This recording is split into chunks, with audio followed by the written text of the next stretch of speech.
Hi, I'm here today to talk to you about your consumer rights. As a consumer, you have the right to know what's in your food. GMOs, chemical preserved foods, and pesticides have flooded our market, and in the process, they are destroying our bodies. I have watched autoimmune diseases, cancers, diabetes just ravage friends and family. And I'm sure most of you out there that are watching this have similar stories too. But how can this be? We all come from different backgrounds. We all have different genetics. We live in different parts of the country. So what is this common thread that is connecting us? I believe it's the food that we eat. I believe that the power of greed that has swept this country has allowed our food manufacturers and distributors to put our health at risk for their personal gain. In the 1990s, GMOs began to be introduced into the market. They came into the market with the promise that these chemicals were put in to make a bigger fruits and vegetables that would be longer lasting, that our animals would produce more, and pesticides on our crops to protect from devastating damage. All of these things put into place to try to convince us that it was for our good. But with every action, there is a reaction. Jeffrey Smith wrote a book, Seeds of Deception, says that the BT insecticide that kills bugs by breaking open their stomachs. Well, Monsanto which is a company that has genetically engineered this insecticide into our corn. So the same insecticide that is exploding bugs' stomachs is the same insecticide that is causing a leaky gut syndrome in many people across America. This leaky gut syndrome is the main culprit behind our food allergies, autoimmune disorders like lupus, eczema, MS, diabetes, and even cancer. This is a picture of leaky gut syndrome. This is a healthy gut wall. But when that insecticide comes in to break open holes in our stomach lining, it allows these chemical things to come into our bloodstream. And when it comes into our bloodstream, it causes inflammation. The blood-brain barrier is breached, causing contamination and nutrition deficiency in our body. But corn isn't the only culprit.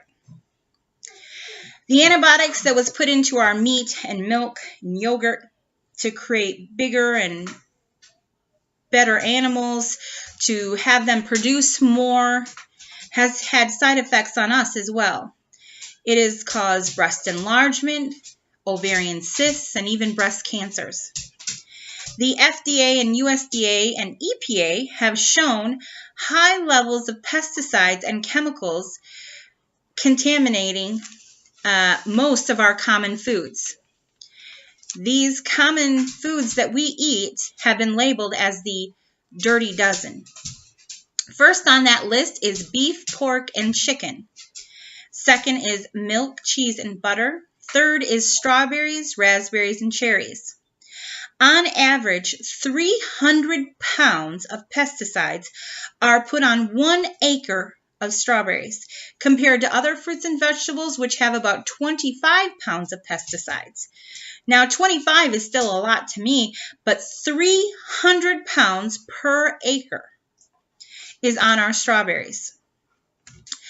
In the number 4 spot is apples and pears. 5 is tomatoes. 6 is potatoes. 7 is spinach and greens. 8 is coffee. 9 is peaches and nectarines. 10 has grapes. 11 is celery. And 12 is red and green bell peppers. Now, out of all of these dirty dozen, they take the vegetables and the fruit and they test them all. And all of those 12 scored 70% or higher of those tested were over the safe limit. Now, when we think about the chemicals in our food, none of us really want any chemicals to be found in it. So I believe that the standard of the FDA is still pretty high compared to what we would like to see in our food. But these are 70% or more of all these that have been tested were tested over a safe amount. So why is the FDA not taking note from places like Europe and Australia? Propylene glycol, a common compound that is found in antifreeze, is also found in our salad dressings, in our ice cream, box cake mix, and more. Most of Europe has banned this chemical compound, but the FDA still allows it. Why? Because the food processing plant lobbyists have spent over $16 million in Washington.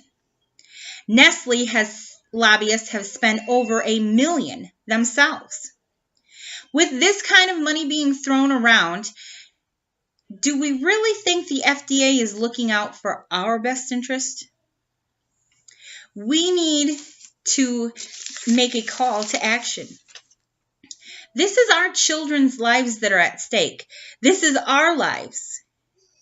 And it is very hard for some of us. It seems overwhelming. How do we get involved? How do we know what's really going on? Well, every fact that I've given and every thing that I have shown you here, I will have in a link in the comments under my video. But another great place for you to go to search this out for yourself, because that's what you need to do. You need to decide, is this okay? You're the consumer. You have a right to know. The Natural Resource Defense Council is a way for the average person to get the information you need and to get involved. If someone out there came up to you and handed you or your child a cup of antifreeze, would you drink it? No, it's poison. So why is it okay for us to do it if there's a cartoon character on the outside of the box? Everywhere you go, someone is sick. You see infertility, cancers, arthritis, inflammation, different diseases that are caused by inflammation like diabetes and other things.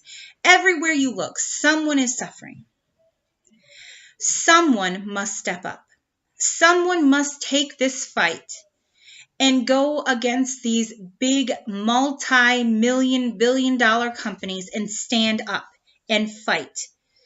Fight for the next generation. Because if we don't, there won't be one.